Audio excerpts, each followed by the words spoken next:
аз рӯзҳои нахустини ба қайд гирифта шудани бемории коронавирус COVID-19 дар ҷумҳурии Тоҷикистон аз ҷониби роҳбарияти мақомоти иҷроияи ҳокимияти давлатии шаҳри Душанбе барои пешгирӣ аз паҳншавии ин бемории сироятӣ дар пойтахти мамлакат корҳои безараргардонӣ ва тадбирҳои дигари зидди эпидемикӣ тақвият бахшида шуд.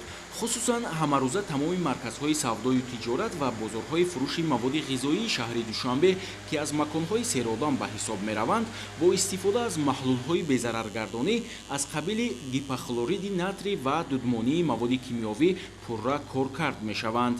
ҳамин гуна тадбирҳои безараргардонӣ ин навбат дар бозорҳои Меҳригон, Саховат, Деҳқон, Вориси Сомон, Фаровон, Варзобтиҷӣ, Сафариён, Зарафшони Сино ва маркази савдои ховарони шаҳри Душанбе роҳандозӣ гардид. барои анҷоми ин кор техникаҳои муосири соҳавӣ ва гурӯҳҳои махсуси безараргардонӣ истифода шуда дар баробари дукону мағоза ва растаҳои фурӯши маводи ғизоӣ иншооти атрофи бозорҳо низ пурра бо маҳлулҳои зидди вирусӣ безарар ва пок карда шуданд.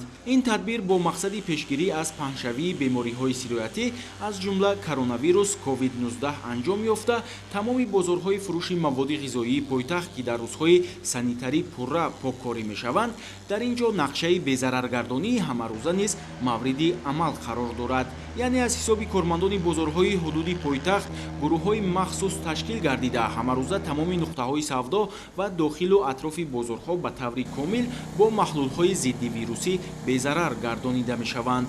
бо дастгирии роҳбарияти шаҳри Душанбе гурӯҳҳои мазкур бо маҳлулҳои безараргардонӣ сару либос ва дастгоҳу таҷҳизоти махсуси корӣ низ таъмин карда шудаанд.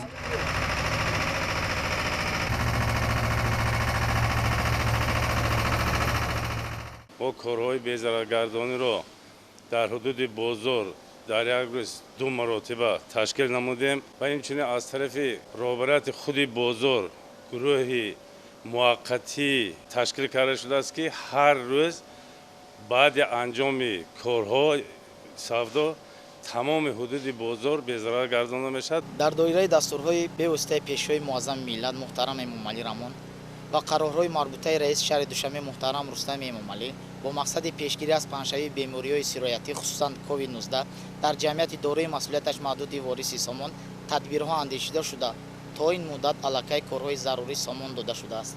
дар ин росто масъулини ҷамъияти дорои масъулияташ маҳдуди Вориси Сомон нақшачорабиниҳо тартиб додааст ки дар доираи он дохил ва атрофи ҷамъияти дорои масъулияташ маҳдуди Вориси Сомон марҳила ба марҳила ҳар ҳафта рӯзои истироҳатӣ ва ҳар рӯз дар қисмати анҷоми корҳои безараргардонӣ анҷом дода мешавад.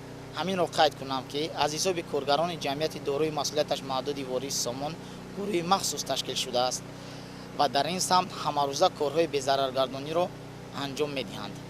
ин маротибаи аввал нест ки тамоми марказҳои савдо, бозорҳо ва дигар маконҳои ҷамъиятии шаҳри Душанбе бо маҳлулҳои безараргардонӣ пурра коркард гардиданд. давоми чанд моҳи охир чунин тадбирҳо пайваста сурат мегирад. ба ҳамагон маълум аст ки яке аз ҷойҳои серодамтарин ҳозир дар қаламрои шаҳри Душанбе ин бозорҳои хӯрока мебошанд ки бо дорӯҳои махсус бозорро безарар мегардонем.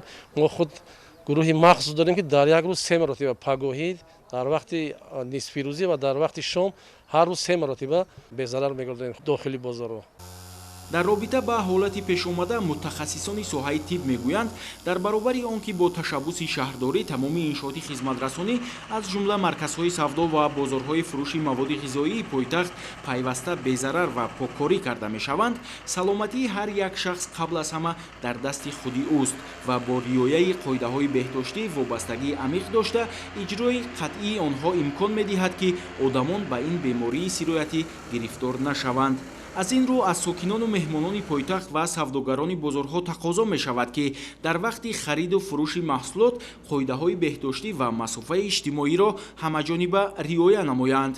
пӯшидани ниқоб низ ҳатмӣ арзёбӣ мешавад.